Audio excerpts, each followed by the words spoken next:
Now, One Piece chapter 1053 comes with a lot of subverting of expectation, something that Oda is known for time and time again, and this chapter was no expectations because I don't think anyone actually predicted what the bounties of the supernova was going to be before this chapter. I think more than anything, Kid and Law's bounty was definitely shocking, but there might be more as to why these bounties are like this, and we'll talk more about that later in this video. There is also a new Yonko in the scene as of right now, and it is something that some people theorize, but you never think this would actually be possible, right? And again, this goes to Oda's gags in One Piece and how he places them in the story in very, very serious elements, and in this chapter we definitely got that here. But overall, this was an amazing chapter, honestly. Like, every page had something to it and something that you can go in depth with. I might actually leave some of the topics for other videos just because the amount of details we got in this chapter was a lot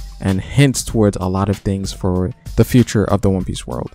But as usual, I would appreciate it if you dropped a like on this video. It definitely helps me push out more content. Hit the bell if you want to get notified for future videos, and subscribe if you're new here. Now, let's start from the beginning. The chapter opens up with the Gorosei hearing about the news of the bounties getting released. And something that I've noticed as of recently is that every time we see the Gorosei, they're always in panic. These guys have been taking L's back to back from when we initially saw them, right? Every time we get to them, it's always in shock and getting outplayed by other individuals, honestly. Like, these guys need to actually start making moves or things are going to get bad for them in due time anyways. So the Gorosei definitely needs to get their act together. Now here we come to find out that the Gorosei had just recently noticed that the bounty picture that Luffy has on his bounty is that of Gear 5, which was something that they didn't want to happen just because of the lore attached to it and the mysteries and it being a part of the Void Century most likely. And given that Joy Boy is such a taboo subject, it is something that they do not want to reveal to the world, even though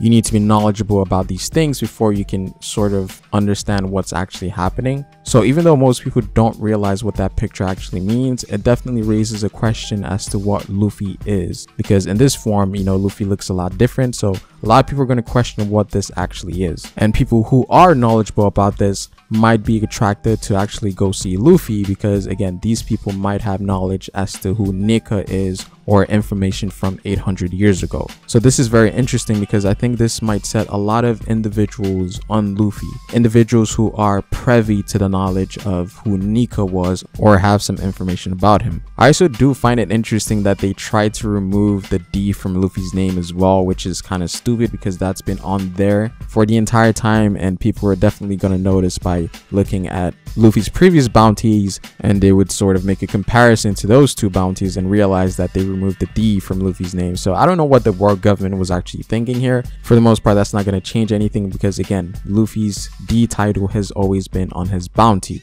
The government is making it too obvious that they're trying to hide something. So again, it seems like the world government is just getting outplayed at this point in time, specifically the Gorosei anyways. They need to start making decisions that would benefit them because seriously, they're just getting destroyed here. Now, Luffy's picture change and his D being on his bounty still was obviously done through the manipulation of Morgan's because he wanted the truth to get out there. And of course, this was only possible due to the fact that Appu was on Onigashima taking pictures and selling information to Morgan's, and that's why Morgan's has this much leverage against the world government because he has another source of information that isn't biased. If anything, Morgan's just made the story a lot more interesting given that Luffy's bounty has his Gear 5th form, which is Nika's appearance, or should be Nika's appearance, and that should be very interesting because a lot of people that are privy to the knowledge here might actually come searching for Luffy. Now, we do also get to hear about the Big Mom Pirates, and apparently it seems like they engaged with CP0 that was close to Wano. Now, we know Rob Lucci was also there, so I'm not sure what unit he was a part of. Was he a part of the unit that got taken out?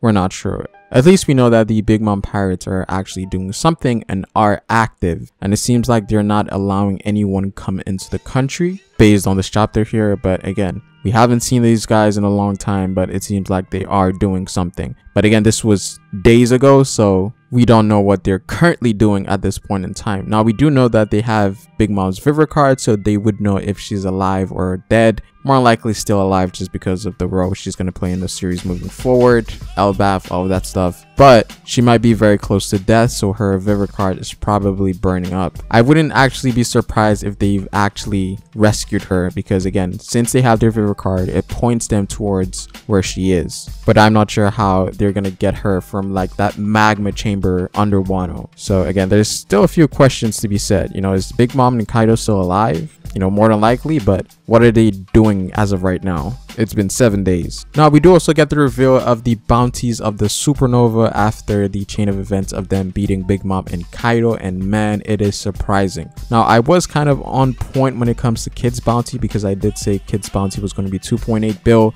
but I was undercutting it, and it turns out that all 3 supernovas have a 3 bill bounty. So Luffy has a 3 bill bounty, same for Kid, and same for Law. Now, this is a very interesting choice from the world government, because again, from what we do know, Luffy for the most part was the individual who soloed Kaido, while I wouldn't necessarily say solo, but he did beat Kaido in a 1v1, and then we have Kid and Law defeating Big Mom. So normally you'd think that Luffy should have a higher bounty just because he, you know, 1v1 Kaido. But again, when it comes to the news, it's a lot of generalization. So in this case, they're viewing things as a collective rather than the individual. So in the news, it was stated that it was a 3v2 against Big Mom and Kaido. So again, it's viewed as the entirety and not the individual. And I think that's part of why they all got the same bounties. Now, we'd also have to remember that the world government is aware that Luffy has Nika's Devil Fruit. So that's definitely something that they're going to undermine in Luffy's new bounty,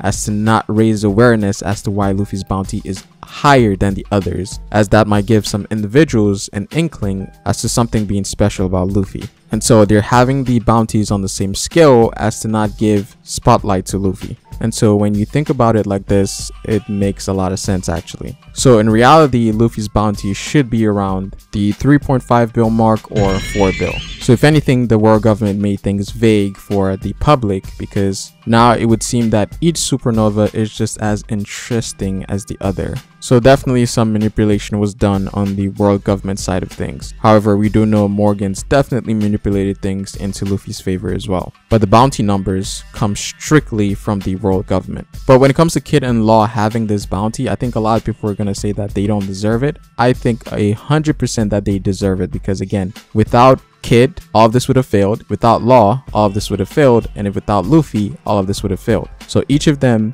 played a role into defeating the Yonkos, regardless if it was a 2v1 or a 1v1. They all play a part in making this possible. So do they deserve their bounties? Most definitely. And again, bounties were never something that was based on strength, but more so reputation and threat level. And having the reputation of taking down a Yonko definitely deserves some sort of praise. And of course, it is reflected here on their bounties. And this is definitely Oda's way of trying to make them rivals. But again, we know that there's more to this. Now, before we talk about the new Yonkos, let's deviate into Robin's section. Again, we know that she's been missing for a chapter now, which was weird because we got the entirety of the Straw Hats except for her. And I think a lot of people, and myself included, speculated that more than like she's investigating the poneglyph. And we do know that there's several poneglyphs in Wano. We know that there was one in the Flower Capital, there was one on Onigashima, and there should be a red one somewhere. Now, we do know that the one Robin finds in this chapter is the one that Brook located, because if you remember, Brook does mention that he saw dolls, those Kokeshi dolls, once he got into the storage room. So this is the one that Brook located. So it's definitely not a road poneglyph, but the other poneglyphs, the blue ones. Now, as Robin was in the storage room, she encounters Tenguyama. And here we get a reveal that has been theorized for the longest now, and this was actually accidentally revealed, or I guess you could say purposely as well, because in the anime we come to find out that Tenguyama's voice actor is the same as Sukiyaki's voice actor, again, which is Oden's dad. So a lot of people came to the resolution that Tenguyama is, and that turned out to be the case in this chapter. And so for the most part, the anime definitely revealed that to us. And I think this was very obvious, just going off of the assumption of the voice actors being the same. And you could sort of tell as well, because they had the same stature, He was wearing a mask. There's a lot of similarities between Tenguyama and Sukiyaki, not only on the voice alone, but I think the voice reveal in the anime was definitely the nail in the coffin. Now here we come to find out that he wasn't actually killed, but actually imprisoned under the flower capital and imprisoned for several years until he eventually escaped somehow, took in Tama, and started living in the outskirts of Wano. And of course, we do also know that he is a swordsmith to some regard. And during his conversation with Robin, we get a massive reveal, and one pertaining to the ancient weapon Pluton. Now, Pluton has been in the story for quite some time, and it was hinted to be in Alabasta, which is why Crocodile was there in the first place, but it seems like that poneglyph there was to give you the location of Pluton. And it turns out that Robin had knew about this information this whole time. She eventually reveals that Pluton should be in Wano based on what the poneglyph in Alabasta said, and Sukiyaki confirms that it is in Wano. Now I'm guessing this is one of the reasons Kaido was in Wano in the first place, because again, he did mention that Wano was special and that he chose this place for a specific reason, and more than likely one of those reasons is because Pluton is here. Now this actually contradicts what Crocodile said, because he stated that Pluton more than likely was in Alabasta asleep, but then again he didn't actually have the full picture, because it would seem that Alabasta was just one of the information centers as to reveal the location of where Pluton actually is. But what we do know is that Pluton is movable and doesn't actually belong to one place specifically, because we do know that Pluton was actually created in Water 7 and is said to be a battleship that is capable of destroying islands. And one of the most popular speculation as of right now was that Zou was actually Pluton, and that Zou is actually a ship that ate a devil fruit. But now I'm starting to think that it might be something completely different. Now it could be possible that Pluton is related to the idea of opening up the borders of Wano. We do also know that the landscape of Wano is a bit weird as well, given that each region seems to have been pulled by something together. And again, that goes to the continent puller theory, in which people think that Oars was responsible in the creation of Wano, as he pulled different islands together and merged to create one island. And this is very evident because each section of Wano has a different weather that doesn't correspond to the other. So again, Pluton might have a role there as well. But based on the definition that we got, it seems like it's something that has destructive capability, but it also could have other uses as well. So this is very interesting, because it seems like we're getting really close as to what Pluton is. And Momonosuke might be aware of this due to the fact that he read Oden's journal. So I think the reveal of what Pluton actually is might actually come from Momonosuke, but we shall see. And finally, we end the chapter with some crazy reveals, starting off with Greenbull. Now, we deviated to the Udon mines and we come to find out that Queen and King and a bunch of beast pirates have been defeated. And it turns out that the individual who defeated them was revealed to be Greenbull, and I have to say, this dude's design is godlike. Oda never misses when it comes to the design of the admirals. All three admirals are 3 for 3 right now, like dope ass designs and personality. So when it comes to Greenbull, I really like how he looks. Now when it comes to his devil fruit, it seems to be overpowered as hell, because this guy can somehow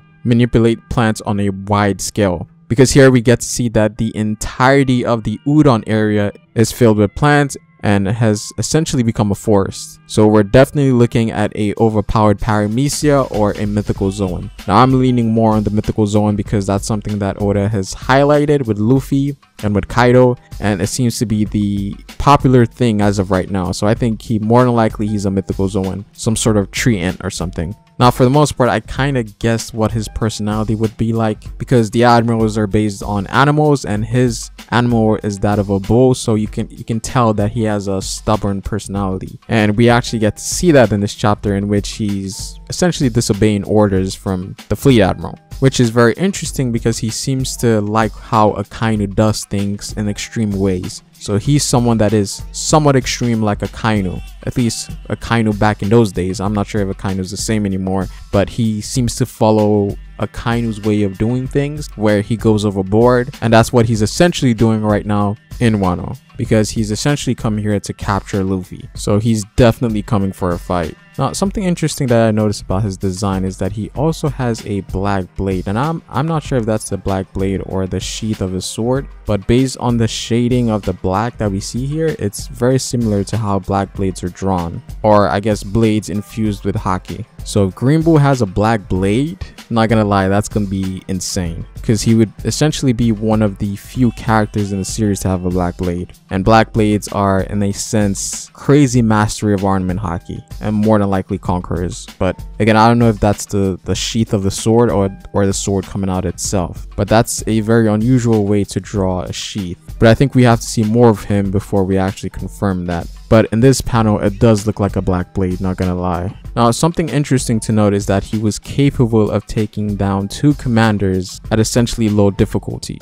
Now, we know that the Beast Pirates are still recuperating from their injuries, but still, this is 7 days after. And given the fact that they are zone users as well, kind of tells me that they should be already recovered to some sense, right? And this honestly tells me the difference between the admirals and Yonko commanders, because some people think that the first commanders are equal to a admiral, and I think this chapter definitely disproves that, and that the admirals are actually much closer to the Yonkos than a lot of people realize. And again, I did mention earlier that more than likely they are recuperating, but again, these guys are zone users and it's been 7 days. I think they should be fully rested and have recovered from their previous injuries. Maybe not at 100%, but I think capable enough to the point where they should be able to attack him. But it seems like all of that failed and they got destroyed. And even Greenbull states here that admirals would lose face if they lose to a commander. So in other words, he's saying that commanders are way under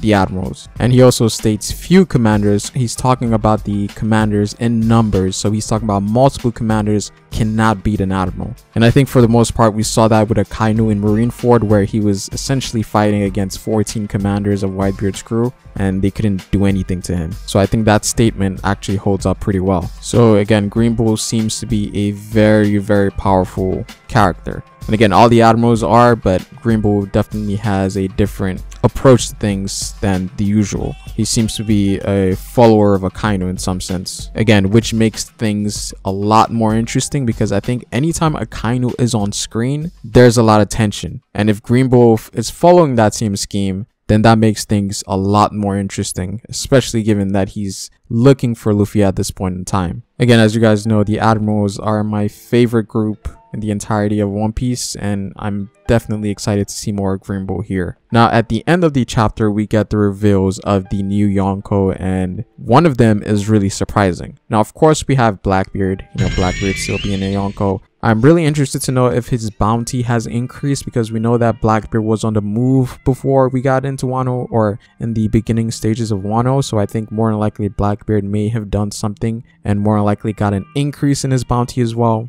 Now, we do know Shanks is the other Yonko. Of course, he hasn't really made any moves yet, at least moves that we know of. So of course, he's still a Yonko. Now, Luffy is the new Yonko now, officially. A lot of people were saying that he became Yonko after Whole Cake, but again, I feel like that was very unofficial. But here it is now official that he is a part of the Yonko system, and it seems like he is taking out Big Mom and Kaido's spot. And given that he's taking out those 2 spots, means that there's 1 more spot remaining. And now a lot of people were assuming that Kid and Law, or one of these 2, would take the spot, but it seems like Buggy was the individual to actually become a Yonko. And this is obviously one of Oda's gags, because again, Buggy has been hyped up for wrong reasons, and this is ultimately how he got the majority of his following, right? His affiliation with the Roger Pirates, him being connected to Shanks. There's a lot of things in Buggy's name, and so we're seeing the pinnacle of his false hype come to realization here, with him becoming a full-fledged Yonko. Now, I don't know what he did